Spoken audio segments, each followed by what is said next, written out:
Ça chauffe passablement en Iran, un soulèvement populaire de grande envergure auquel on a assisté depuis les tout derniers jours là, de l'année 2025. Ça avait commencé des manifestations, mais ça s'est intensifié en début d'année, c'est encore intensifié au cours des derniers jours. Vous avez eu les images là, de ces manifestations immenses dans les rues.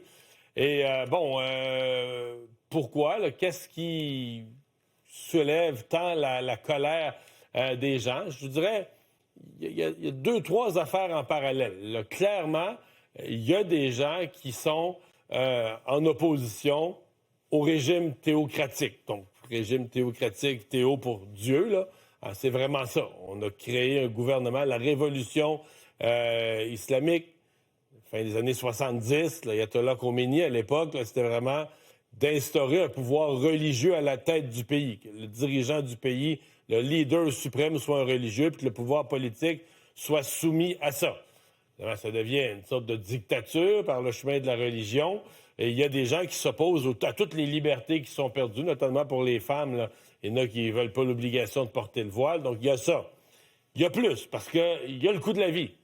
Le coût de la vie n'est pas le seul endroit dans le monde qui a des problèmes avec le coût de la vie. En plus, dans leur cas, la monnaie a été dévaluée au cours des derniers mois. La monnaie étant dévaluée, ça veut dire quoi? Tous les biens, tout ce que tu achètes de l'étranger te coûte plus cher. Donc, les gens disent on n'arrive plus. Ce sentiment aussi de corruption dans le pays, les Katouts. Parce que, tu sais, c'est bien beau la révolution, les grands principes de la révolution islamiste, mais c'est les gardiens de la révolution. Tu as toute une couche de gens là, qui sont dans le régime et qui se graissent. On décrit le régime comme une kleptomanie, donc les voleurs, une kleptocratie, pardon, les voleurs au pouvoir. Et des services publics déficients. Ça aussi, c'est soulevé. Même les services de base sont déficients. Donc, c'est souvent le cas dans les grandes colères publiques. Là. C'est une addition de plusieurs facteurs. Il faut voir que c'est pas la première fois, entre autres, l'opposition au régime. Là, ça fait 2 ou 3 fois. La dernière occasion, il y avait une jeune femme qui portait pas son voile. Elle le portait, mais pas de la bonne façon. On l'avait arrêtée, puis dans l'arrestation, elle en est morte. Elle avait été tuée.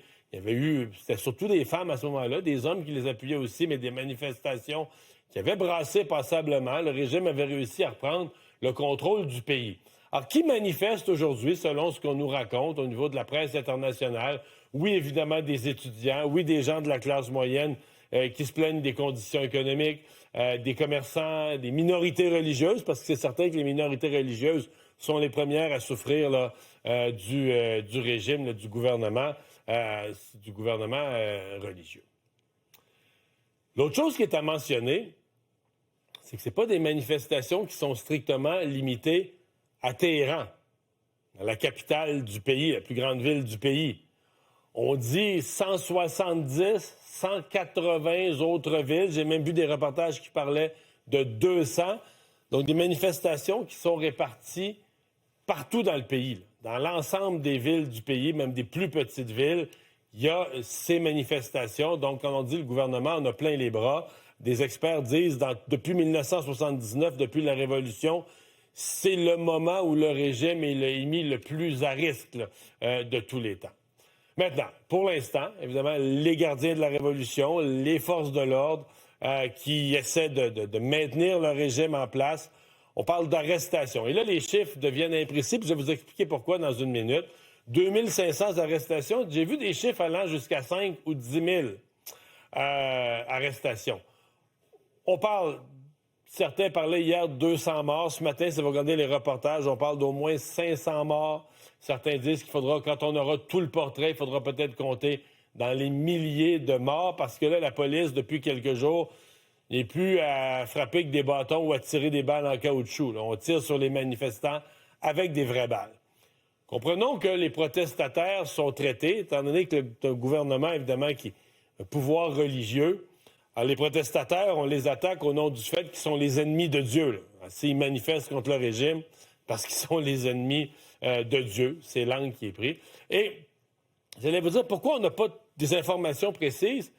C'est que le gouvernement, pour empêcher les manifestations de s'organiser, si vous voulez organiser une manifestation dans votre ville, bien, on se rejoint à tel coin de rue, à telle heure. Pour ça, il faut des communications. Alors là, le gouvernement, depuis quelques jours, a coupé l'Internet, a compliqué les communications à l'intérieur du pays. Mais en coupant l'Internet, il coupe aussi les possibilités pour des journalistes ou pour des gens dans le pays ou pour des organismes non gouvernementaux, des organismes humanitaires dans le pays, de transmettre l'information sur ce qu'ils voient là, comme bilan des morts et des blessés. Régime iranien, pour les gens moins familiers, je vous fais juste un rappel, je l'ai glissé un mot tout à l'heure. Régime, évidemment, où on a mis au sommet du pouvoir là, le leader suprême, qui lui est un leader religieux. C'est la base et c'est lui qui a le vrai pouvoir. Dans le cas présent, c'est l'ayatollah Khamenei. C'est lui qui est le leader suprême du pays. Bon, en dessous de ça, il y a quand même un gouvernement. Là. Il y a un gouvernement qui, comme chez nous, là, qui gère les affaires de l'État, mais qui est soumis, évidemment, qui marche dans la ligne là, de celui qui est le leader suprême, là, qui est le vrai patron. Et tu as cette organisation, ceux qu'on appelle, depuis la Révolution, les gardiens de la Révolution. C'est une espèce de garde nationale, une grosse police, qui à la fois voit à la stabilité du pays, mais aux mœurs. C'est eux qui font appliquer, par exemple, quand une femme ne porte pas correctement le voile. Là. Alors, c'est à la fois une police de la stabilité du système, une police des mœurs.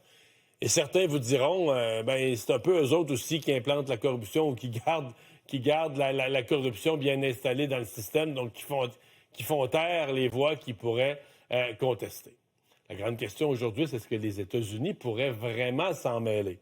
Donald Trump a laissé entendre qu'il y a quelques jours que si le régime iranien s'en prenait trop durement à sa propre population, il allait s'en mêler. Là, après ça, vous pouvez vous faire votre propre opinion. Est-ce que si les États-Unis, si Donald Trump s'en mêle, c'est au nom du principe très noble de défendre la liberté, de défendre la démocratie, les droits des citoyens? Oui, parce que c'est plutôt parce qu'il voudrait faire tomber le régime. Il voit une occasion de faire tomber le régime.